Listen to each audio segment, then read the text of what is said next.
ഈശോ മിശിഹായ്ക്ക് സ്തുതിയായിരിക്കട്ടെ. വിശുദ്ധ ലൂക്കായുടെ സുവിശേഷം 11-ാം അധ്യായം 28-ാം തിരുവചനം.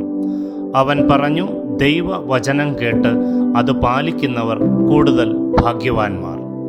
നിന്നെ വഹിച്ച ഉദരവും നിന്നെ പാലൂട്ടിയ മുലകളും ഭാഗ്യമുള്ളവ എന്ന് ഒരു സ്ത്രീ ഉച്ചത്തിൽ ഈശോയോട് പറഞ്ഞപ്പോൾ ഈശോ നൽകിയ മറുപടിയാണ്, ദൈവവചനം കേട്ട് അത് പാലിക്കുന്നവർ കൂടുതൽ ഭാഗ്യവാന്മാർ.